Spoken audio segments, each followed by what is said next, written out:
maamulka dawladda hoose degmada Axmed Dhagax iyo shaqaale weynaha kala duwan ee ka tirsan degmada Axmed Dhagax oo ay weheliyeen agaasimaha waaxda dhulka ee dawladda hoose iyo xubno ka tirsan maamulka dawladda hoose caasimadda Hargeysa ayaa si wada jira waxa uu nadaafadeed ay saaka uga fuliyeen wadada halbowlaha ee caasimadda Hargeysa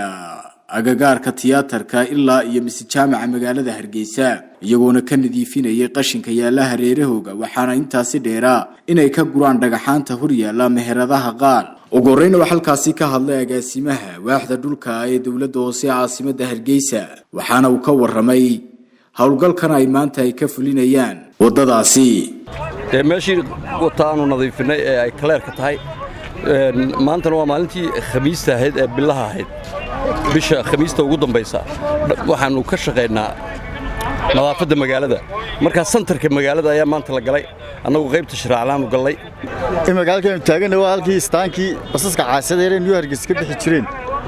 waxaanu sheegaynaa shirkaddan basaska iskaashatada iyo nimankan basaska ka shaqeysta waana ka u nadiifinay baabuurta waa halkay dhigtaan waa inay iyaguna imka ilaashadaan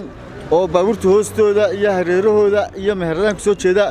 in ay talaabo qaadano ilaashaano nadaafadda la wada ilaaliyo imanka waana ka u nadiifinay wixii ka dambeeyay way go'aan gaarka galaan oo ilaashadaan haddii ay ilaashadaan talaabo sharciga waafaqsan baa laga qaadi doonaa waayo ololahan maran gala khamiis walba marka insha Allah waxaan ka bareeyaan aan doonayaa inaan wadaagno in xashiishka nadaafadda ay ilaaliyaan oo dhibaatada ka taagan suuqa ee meelaha guryaha hortooda ku daadinayaan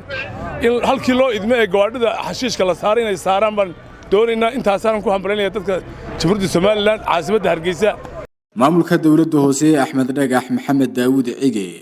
ayaa ka warramay sida ay uga qayb qaateen ololaha nadaafadeed ee bilaha ee ka socda caasimadda Hargeysa waxaana uu tilmaamay in guud ahaan shaqaalaha ka howlgala degmada Axmed Dhagax ay si wada jira maanta uga howlgaleen wadada halbowlaha ee caasimadda Hargeysa siina wadi doonaan howlgalkaasi waaxda dhulka iyo degmada Axmed Dhagax saaka waxay howlgalka iyagu ku qornaayeen ka soo horjeedka xagga koonfureed ee jaamaca ilaa laga gaarayo bartamaha suuqa alxamdulillah wax badan baa noo fulay wax badanna way hadheen waxaad moodaa inay isdugsanayaan isbarkadeen xashiishkii iyo dadkii iyo wixii baa isla wada qabsadeen waxaasina wax islaamnimada iyo bilaadanimada midna ku haboon ma aha nadaafadu iimaanka barkiisa weeyaan islaamnimada meel aad iyo aad u qaaliyay kaga jirtaa waxaan leenahay in badan baa laga hadlay dhiirigelinta iyo nadaafadeeda